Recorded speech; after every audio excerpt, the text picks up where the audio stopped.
Welcome to our channel Chandrika's guide sphere. ఈ వీడియోలో నేను మీకు ఎక్స్ప్లెయిన్ చేస్తాను అంటే మనకి మీరు ఆల్రెడీ తమ్ముళ్ళు చూసి ఉంటారు. సిజిపిఏ అనేది ప్లేస్మెంట్స్లో ఇంపార్టెంట్ అంటే క్రూషియల్ రోల్ ప్లే చేస్తుందా లేదా అనేది నేనైతే ఎక్స్ప్లెయిన్ చేస్తాను. దీనికన్నా ముందు కూడా నేనైతే ఒక చిన్న పాయింట్ చెప్పాలనుకుంటున్నాను. Thank you so much to all our subscribers. మన ఛానల్లో అయితే నేను ఫ్రీగా నాకు తెలిసిన ఒక మంచి నాలెడ్జ్ని అయితే ఫ్రీగా ప్రొవైడ్ చేస్తున్నాను. అండ్ చాలా క్లియర్గా ఉంటుంది. నేను Git hub series, Git series అవన్నీ ఫ్రీగా ఇస్తున్నాను. ఒక ఫ్రెషర్కి ఆర్ కాలేజ్లో చదువుకుంటున్న ఏ స్టూడెంట్కి అయినా సరే చాలా అంటే చాలా యూజ్ అవుతాయి. Thank you so much support చేస్తారని అనుకుంటున్నాను. నాకున్న ఒక ల్యాప్టాప్ అండ్ చిన్ని ఫోన్ స్టోరేజ్ తక్కువగా ఉందండి, అందుకని నేను ఎక్కువ ఎడిటింగ్ చేయలేకపోతున్నాను. ల్యాప్టాప్ అండ్ ఫోన్లోనే నాకు మ్యాక్సిమం నేను అంతగా చేసి పెడుతున్నాను. కంటెంట్ని చూడండి friends. Thank you so much. ఎవరైనా సబ్స్క్రైబ్ చేయకుండా చూస్తుంటే ప్లీజ్ సబ్స్క్రైబ్ చేయండి ఫ్రెండ్స్. ఈరోజు అయితే నేను ఇంకా టాపిక్లోకి వెళ్ళిపోతాను. సిజిపి అనేది ఇంపార్టెంటా కాదా అనేది అయితే ఖచ్చితంగా చూసుకోండి. నేనైతే ముందుగా మీకు నా సిజిపిఏ ఎంత, నాకు బీటెక్లో ఎలా వచ్చింది అని చెప్పేసి నేను చూపిస్తాను. చూడండి,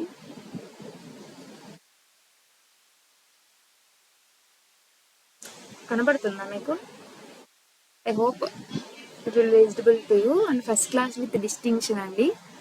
చూసారా, ఇది ఓడి అండి. ఇది ఓడిలో నాకైతే ఇది నేను ఇలా ఈ కన్సిస్టెన్సీ అనేది ఎలా మెయింటైన్ చేశాను, ఇలా ఫస్ట్ క్లాస్ విత్ డిస్టింక్షన్ అనేది నాకు ఎలా ఉపయోగపడింది, నా ఎక్స్పీరియన్సెస్ అండ్ మీరు ఎలా తెచ్చుకోవాలి ప్రతిదీ అయితే నేను ఎక్స్ప్లెయిన్ చేస్తాను. చూడండి,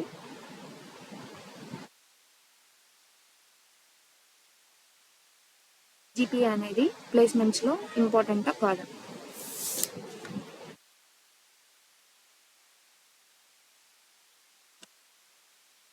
మీ అకాడమిక్ జర్నీలో మీరు సంపాదించాల్సినవి రెండే అండి. ఒకటి ఏంటి అంటే సిజిపిఏ. ఒక మంచి సిజిపిఏ మీకు చాలా హెల్ప్ చేస్తుంది. ఎలాగో నేను ఎక్స్ప్లెయిన్ చేస్తాను. Then skill. సిజిపిఏ కన్నా కూడా మీరు ఎక్కువ సంపాదించాల్సింది స్కిల్ అండి. కంపల్సరీ చెప్తాను. మీరు సిజిపిఏ ఎంత అయితే అనుకుంటున్నారో దానికన్నా 1% ఎక్కువ మీరు స్కిల్ ఎంచుకోండి. స్కిల్ సిజిపిఏ అనేది ఒకటి కంబైన్ అయితే మీరు పర్ఫెక్ట్ మిక్స్, పర్ఫెక్ట్ బ్లెండ్ అనేది అవుతారు. అసలు చెప్తాను చూడండి, అసలు సిజిపిఏ ఏంటి, ఎలా తెచ్చుకోవాలి. సిజిపిఏ అనేది దీని ఫుల్ ఫామ్ అయితే క్యుములేటివ్ గ్రేడ్ పాయింట్ యావరేజ్ అండి. మీకు వచ్చిన గ్రేడ్ పాయింట్ని యావరేజ్ తీస్తారు. ఇది మీ అకాడమిక్ పర్ఫార్మెన్స్. మీరు డిగ్రీ చదువుతున్నా, బీటెక్ చదువుతున్నా, ఇంటర్ చదువుతున్నా, ఏది చదువుతున్నా మీ పర్ఫార్మెన్స్ని ఒక యావరేజ్ తీసి చేస్తారండి. చాలామందికి ఏంటి అంటే సిజిపిఏ ఎక్కువ తక్కువ అంటే నాకు ప్లేస్మెంట్స్లో ఆపర్చునిటీ ఉంటుందా లేదా, నాకు కొంచెం తక్కువ ఉంది, ఇంతే ఉంది అని అయితే చాలా అంటే చాలా థింక్ చేస్తూ ఉంటారు. ఇప్పుడు మనం మాట్లాడుకుందామండి, అది నిజంగా మ్యాటర్ అవుతా, సిజిపిఏ అనేది ప్లేస్మెంట్స్లో నిజంగా మ్యాటర్ అవుతా. ఒకవేళ అయితే కనుక మనం ఎప్పటి నుంచి ఇలా మంచి సిజిపిఏ తెచ్చుకోవడానికి ప్రిపరేషన్ అనేది స్టార్ట్ చేయాలి అండ్ ఏ ఫ్యాక్టర్స్ మీద అయితే సిజిపిఏ అనేది బేస్ అయి ఉంటుంది ఎక్స్ప్లెయిన్ చేసుకుందామండి. సిజిపిఏ ప్లేస్మెంట్స్లో మీరు ఏం గుర్తుపెట్టుకోండి. ఫర్ ఎగ్జాంపుల్ మీరు ఒక 100 మంది ఉన్నారండి క్లాస్లో. ఫర్ ఎగ్జాంపుల్ ఏంటంటే మీరు 100 మంది ఉన్నారు, ఒక కంపెనీ వచ్చింది, దానికి 30 రోల్సే కావాలి అంటే మీన్స్ 30 ఆపర్చునిటీసే ఉన్నాయి. ఆ 100 మందిని ఒక ప్రాసెస్ వైజ్గా వాళ్ళు ఏం చేస్తారు, డివైడ్ చేస్తారు, ఫిల్టర్ చేస్తారు. చేసినప్పుడు ఒక 30 మందిని ఫస్ట్ తీసేయాలి. ఏం చేస్తారు ఫస్ట్ మీరు ఆలోచించండి, చాలా ఈజీగా ఆలోచిస్తారు. ఫస్ట్ ఆ 100 మందిలోంచి <70% or <60% or <6 CGPA or 7 CGPA ఉన్న వాళ్ళని గెట్అవుట్ అంటారండి. ప్రాయంగా మాట్లాడుకున్నాం, ఇది జరిగిద్ది. అలా అంటారండి కొన్ని కంపెనీస్ అయితే. మీకు ఓకే ఈ సిజిపిఏ కన్నా తక్కువగా ఉన్న వాళ్ళు యూ కెన్ లీవ్ అంటారు, యూ మే లీవ్ అంటారు. మీరు చాలా సినిమాల్లో చూసే ఉంటారు, లేకపోతే రియల్ లైఫ్లో కూడా చూసే ఉంటారు. ఎక్కువ మంది వచ్చినప్పుడు వాళ్ళని ఫిల్టర్ చేయడానికి చెప్పే పదమే ఇదండి. ఎందుకంటే అంతమందిని వాళ్ళు ఎలా ఫిల్టర్ చేస్తారు, సిజిపిఏ ఒక బేస్ తీసుకుని ఫిల్టర్ చేస్తారు.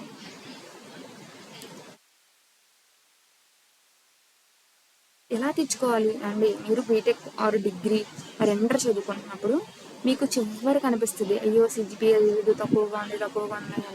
అసలు సిజిపిఏ అంటే యావరేజ్ కదా, యావరేజ్ చేసినప్పుడు మీకు అన్నింటిలోనూ మంచి స్కోర్ వస్తుంది కదా, మీకు యావరేజ్ మంచిగా వచ్చింది. చివరి ఒక్క సెమ్ చదువుతాను, చివరి 2 సెమ్లు చదువుతానంటే ఎలా వచ్చింది? మీకు సిజిపిఏ కావాలి at the end of the studies అన్నప్పుడు మీరు ముందు నుంచే ఫోకస్ పెట్టండి, అప్పుడు మీకు మంచి రిజల్ట్ అయితే వస్తుంది. అనేది మీ రెజ్యూమ్లో ఉండడం వల్ల మీరు మీ ఇంటర్వ్యూ చేసే ఇంటర్వ్యూ అలా ఏదైనా కంపెనీకి వెళ్తే కంపెనీ మీ రెజ్యూమ్ చూసినప్పుడు వాళ్ళకు okay this person is consistence and discipline. మాటలు కాదండి. ఒక సిజిపిఏ అనేది కంటిన్యూ అయ్యి చివరి వరకు వెళ్ళడం అంటే మీకు వాళ్ళు ఎలా అనిపించిందని ఏమో కానీ అది మాటలు కాదు. ఫర్ ఎగ్జాంపుల్ మీకు ఒక మంచి పాయింట్ యావరేజ్ వచ్చిందండి, దాన్ని కన్సిస్టెన్సీగా పడిపోకుండా కొంచెం మెయింటైన్ చేయగలగడం అది కన్సిస్టెన్సీయే కదా. మీకు మెయిన్గా సీజీపీఏ ఏంటంటే మీకు ఆన్ క్యాంపస్ జరుగుతుంటే ఆర్ ఆఫ్ క్యాంపస్ అయినా సరే first of all filtering short listing చేయాలండి క్యాండిడేట్స్ని. చెప్పా కదండి, అలా 100లో 30 మందిని తీసేయాలి. అప్పుడు ఎలా చేస్తారు? మీ సీజీపీఏ బేస్ మీదే చేస్తారు. సో సీజీపీఏ అనేది ఇంపార్టెంటేనండి, కాకపోతే అదే అంతా కాదు. అదైతే మైండ్లో పెట్టుకోండి. అదే అంతా అని ఓన్లీ సీజీపీఏ కోసమే కాకుండా మిగతా కూడా చూడండి. ఏదైనా హైయర్ స్టడీస్కి వెళ్తున్నారు, లేకపోతే ఏదైనా కాంపిటేటివ్ ఎగ్జామ్స్ రాస్తున్నారు, ఒక 100 మంది ఉన్నప్పుడు మిమ్మల్ని ఎలా తీసుకుంటారు అంటే వన్ ఆఫ్ ది ఫ్యాక్టర్ సీజీపీ అనేది కూడా వన్ ఆఫ్ ది ఫ్యాక్టర్ అయ్యిందండి. ఎప్పుడు సీజీపీ అనేది మోర్ మ్యాటర్స్ అనేది మీకు చాలా పెద్ద పెద్ద కంపెనీస్ అంటే తెలిసిన మీకు లైక్ మ్యాంగో కంపెనీస్ అంటారు, మీకు తెలుసో లేదో నాకు తెలియదు కానీ వాళ్ళ కంపెనీస్లో మినిమం సీజీపీ అనేది పెడతాడండి 7.0 8.0 అలా పెడతాడు. లైక్ మీరు ముందే అనుకుంటున్నారు నేను ఎంత పెద్ద కంపెనీలో ఆఫర్ని క్రాక్ చేయాలి అనుకున్నప్పుడు మీ సీజీపీ అనేది చాలా అంటే చాలా ఇంపార్టెంట్ అండి. మీకు ఎలా ఉంటుందో తెలియదు కానీ బయట నువ్వు ఒక ఫ్రెషర్ అయినా సరే ఎలా అయినా సరే నీకు ఒక మంచి ఆఫర్స్ అయితే ఉన్నాయండి. బయట వాళ్ళు లేవు అంటారు కానీ నీకు స్కిల్ ఉంటే చాలా అంటే చాలా ఆపర్చునిటీస్ ఉన్నాయి. యూజ్ చేసుకునే వే అనేది మీరు చూసుకోవాలి. ఆన్ క్యాంపస్ వచ్చినప్పుడు ఎక్కువ మంది చదివే వాళ్ళు ఉన్నారనుకోండి, లైక్ మీకు కాంపిటీషన్ ఎక్కువైపోయింది. అప్పుడు మీకు కొంచెం సీజీపీ ఉందనుకోండి, ఓకే వీళ్ళందరిలో ఇతన్ని ఆర్ ఈమెని ప్రిఫర్ చేద్దామని చెప్పి వాళ్ళు అనుకుంటారు కదా. ఇంటర్న్షిప్స్కి రీసెర్చ్ బేస్డ్ రోల్స్ ఉంటాయి కదండి, వాటిల్లో తీసుకునేటప్పుడు కూడా మీకు లిటరలీ నమ్మినా నమ్మకపోయినా నన్ను ఒక కంపెనీ అయితే ఇంటర్న్షిప్ ఓన్లీ నా సీజీపీఏ ఇది చూసే నన్ను సెలెక్ట్ చేసింది. నిజం చెప్తున్నాను కదా. దాని తర్వాత వాళ్ళు స్కిల్ చూసారు, ముందు వాళ్ళు చూసింది ఏంటంటే సీజీపీఏ. ఖచ్చితంగా మీకు స్కాలర్షిప్స్కి ఎలిజిబుల్ అవుతారు. నాకైతే 4 years వచ్చిందండి స్కాలర్షిప్. 4 years అనేది నా సీజీపీఏ అనేది కన్సిస్టెంట్గా ఉండడం వల్ల చాలా మంచి అమౌంట్ అయితే నాకు స్కాలర్షిప్ వచ్చింది. దాని గురించి కూడా మీకు వీడియో కావాలి అంటే సపరేట్గా కామెంట్ చేయండి, నేనైతే ఖచ్చితంగా చేస్తాను.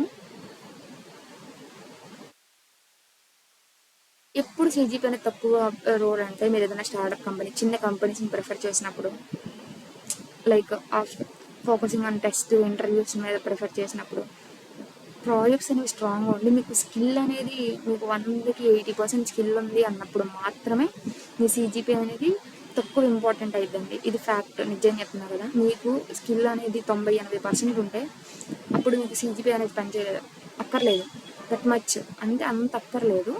ఓకే బేసిక్ ఉంటే చాలు. నాన్ టెక్నికల్ నాట్ క్రియేటివ్ పార్ట్స్లో కూడా మీ సీజీపీ అనేది కన్సిడర్ అవ్వదండి. ఓకే, కంపెనీస్ అనేవి ఈ కొన్ని సీజీపీఏ కాకుండా కొన్ని ఫ్యాక్టర్స్ని చూసుకుంటాయి. వాళ్ళ టెక్నికల్ స్కిల్స్ బాగున్నాయా, ప్రాబ్లమ్ సాల్వింగ్ స్కిల్స్ బాగున్నాయా, కమ్యూనికేషన్ ఉందా, ఇంటర్పర్సనల్ స్కిల్స్ ఉన్నాయా, ప్రాజెక్ట్స్ ఇంటర్న్షిప్స్ ఇలా చాలా.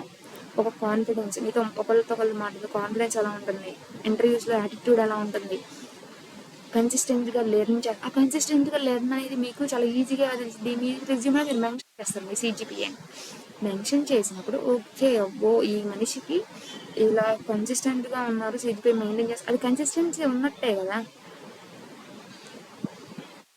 అని స్కిల్స్ని మీరు ఎలా బ్యాలెన్స్ చేయాలి అనేది కూడా చెప్తాను చూడండి. మీకు ఒక కాన్సెప్ట్ ఉందండి, సిలో వేరియబుల్సే ఉంది ఏ దేంట్లో అయినా, అలా ఉన్నప్పుడు మీరు బైహెడ్ చేయకండి, గుర్తుపెట్టుకోవడానికి అసలు చేయకండి, దాన్ని అర్థం చేసుకోండి. ఇలా ఎందుకు చేస్తున్నారు, ఈ ప్రాసెస్ ఏంటి, అసలు ఎందుకు యూజ్ చేస్తున్నారు, ఇలానే ఎందుకు చేయాలి, అర్థం చేసుకుని కాన్సెప్ట్ని నేర్చుకుంటే అసలు మీకు మెమరైజింగ్ చేయాల్సినంత అవసరం కూడా రాదు, మీకు ఎప్పటికీ గుర్తుండిపోయేది. చాలా ఇంపార్టెంట్ అండి, దాన్ని అయితే మీరు బాగా యూజ్ చేసుకోండి. మినీ ప్రాజెక్ట్స్ మీరు ఒకవేళ ఇంటర్లో ఉన్న, బీటెక్ స్టార్టింగ్స్లో ఉన్న, ఎక్కడున్నా సరే మీరు మీ ఏఐని తక్కువ యూజ్ చేసి మీన్స్ మీకు ఎప్పుడైనా డౌట్ ఏదైనా ఎక్స్ప్లెనేషన్ కావాలంటేనే వెళ్ళండి. బట్ ఒక 60-70% అనేది మీ ఎఫర్ట్ ఉంటే 30% అనేది ఏఐ ఉండాలి. అలా మీరు మినీ ప్రాజెక్ట్స్ అండ్ సర్టిఫికేషన్స్ అనేది చేసుకోండి. సిజిపిఏ అనేది చాలా ఇంపార్టెంట్ అండి. నేను ఎంతమందిని చూసాను మా క్లాస్మేట్స్ని, వాళ్ళకి ఏంటంటే 6.9 దగ్గర వచ్చి ఆగిపోయిన వాళ్ళు, ఎలిజిబిలిటీ కోల్పోయిన వాళ్ళు చాలామంది ఉన్నారు. ఫర్ ఎగ్జాంపుల్ 6 పాయింట్ వచ్చింటే బాగుండే 7, అది మీరు ఇప్పుడు అనుకోకండి. ఎప్పుడైతే మీరు స్టార్టింగ్ చేస్తున్నారో అప్పుడే ఫిక్స్ అయిపోండి, నేను ఎంత కష్టపడాలి, ఎంత తెచ్చుకోవాలి అని. మీ కన్సిస్టెన్స్ లెర్నింగ్లో సిజిపి అనేది నేను ఇంపార్టెంట్ అనే చెప్తానండి. ఎందుకు అంటే ఒక బంచ్ నెంబర్ ఆఫ్ పీపుల్ ఉన్నప్పుడు ఎలా ప్రిఫర్ చేస్తారంటే సిజిపిఏ వాళ్ళని కూడా ప్రిఫర్ చేస్తారు. స్కిల్ ఇంపార్టెంటే, అలాంగ్ విత్ దట్ సిజిపిఏ కూడా ఇంపార్టెంట్ అని నేను చెప్తానండి.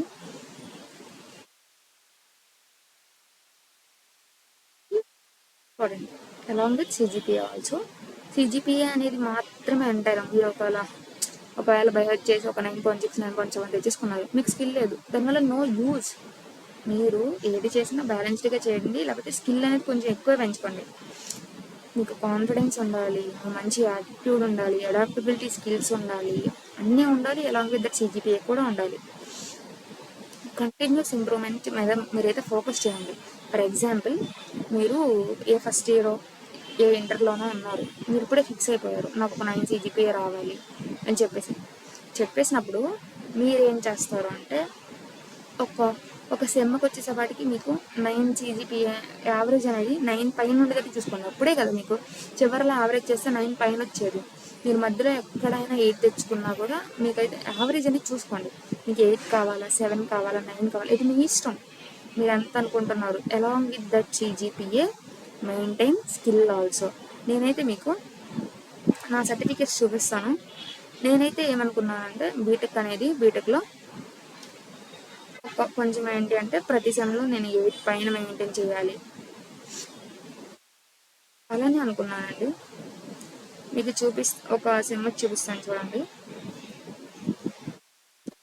కనబడుతుందని నేను అనుకుంటున్నాను. నాకు ల్యాప్టాప్లోనే నేను వీడియో అయితే రికార్డ్ చేస్తున్నాను. నా సిజిపిఏ ఎస్జిపిఏ అయితే చూడండి, కనిపిస్తుంది కదా.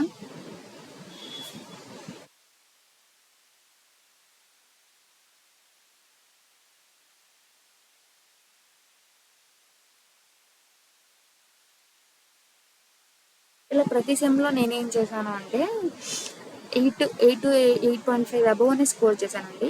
సో నాకు మంచి అవుట్ఫిట్ మీన్స్ మంచి రిజల్ట్ అయితే వచ్చింది at the end of the బీటెక్లో. నాకైతే అది చాలా అంటే చాలా యూస్ఫుల్ అయ్యింది కూడా. మీకు ఈ సిజిపిఏ గురించి కానీ లేక any other doubt about anything comment చేయండి. నేనైతే ఖచ్చితంగా రిప్లై ఇస్తాను. ప్లీజ్ మన ఛానల్ చూస్తున్న వాళ్ళైతే సబ్స్క్రైబ్ చేసి సపోర్ట్ చేయండి. నాకైతే చాలా బూస్ట్ ఇస్తుంది. చాలా అంటే చాలా జెన్యున్గా అయితే ఇన్ఫర్మేషన్ ఇస్తున్నాను. Thank you so much to the people. Thank you.